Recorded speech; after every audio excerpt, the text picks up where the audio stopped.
Food shortage fishing, your essential survival kit, what you need to catch your own fresh fish for food. Hi, my name's Roger Osborne. Let's get straight into it.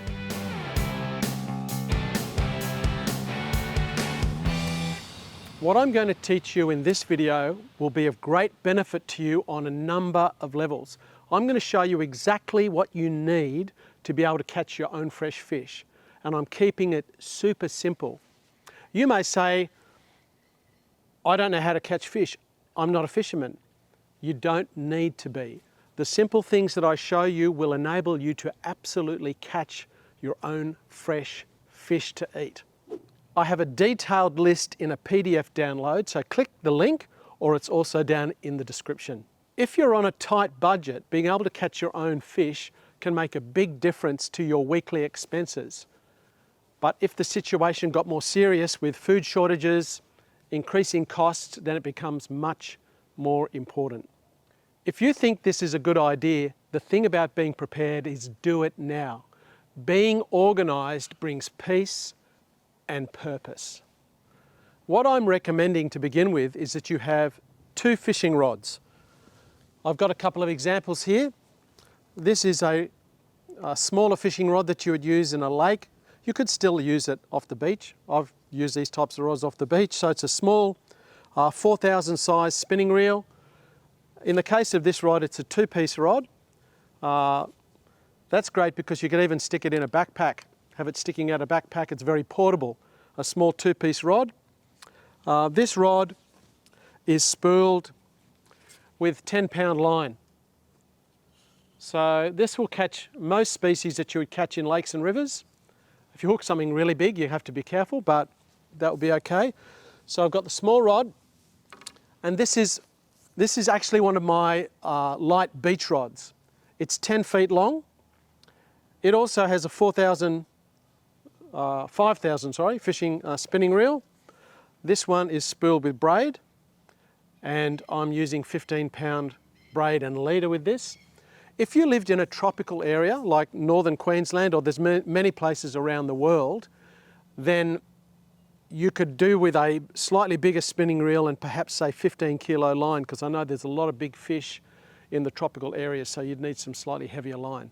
But essentially 2 rods, one smaller rod and one more medium-sized rod. This also is a 2-piece rod, so it makes it easier for transportation. So 2 fishing rods. Also, you may have seen something like this before. This is a simple hand line or a hand caster.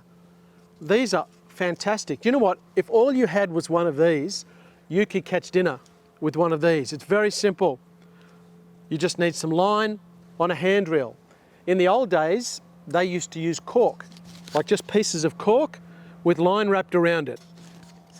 If you were super basic, you could actually wrap some line around a stick, although you'd want to have a smooth stick so that the line could fly out with catching on any bumps, etc.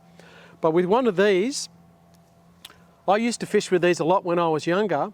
You can actually cast it a fair way. Even if I did a backhanded flick like that, I could cast this easy 10 meters. If I swung it around like that, I could probably cast it 30 meters. You could even use something like this in the ocean off the beach. They're not expensive and also extremely portable. You can fit it in a really small pack. So possessing a couple of these is a really good idea. Next, I'm going to talk to you about the absolute necessity of possessing some specific lures. But also make sure that you check out rogersfishing.com. I have heaps of content on there and an awesome community of like-minded fishermen who love helping each other.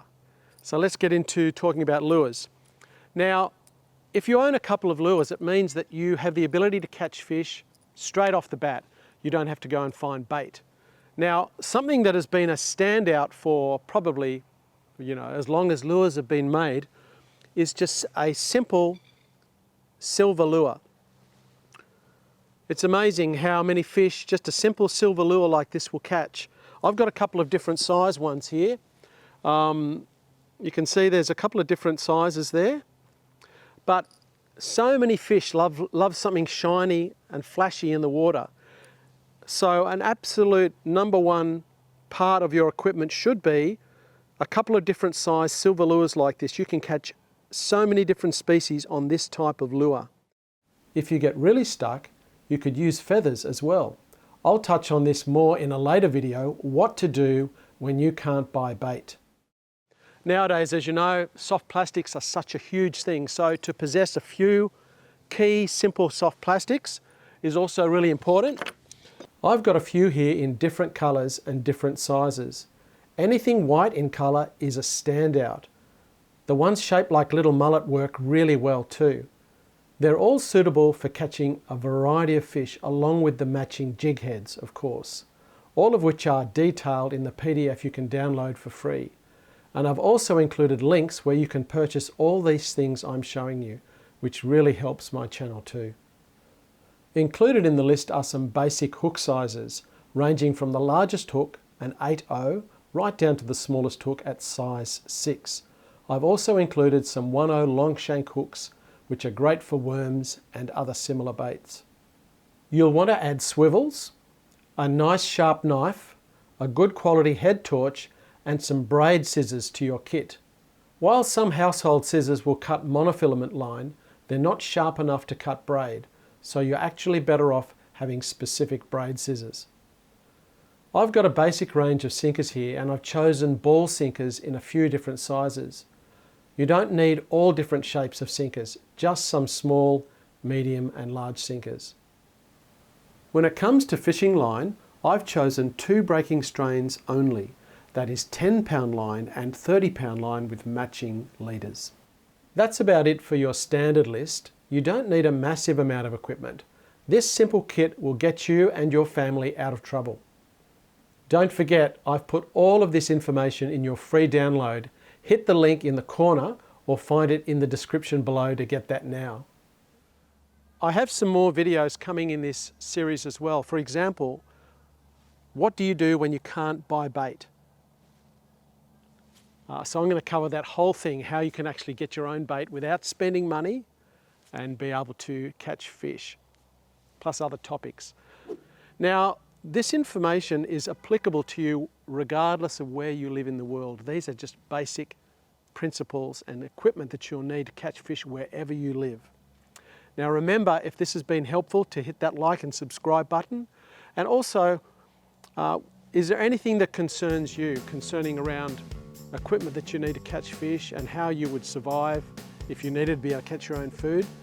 Make sure that you put some comments down underneath, because I read every comment and I'll do my best to answer your questions. So thank you so much for watching. Make sure you make some comments because I really value them, and I look forward to seeing you in the next video.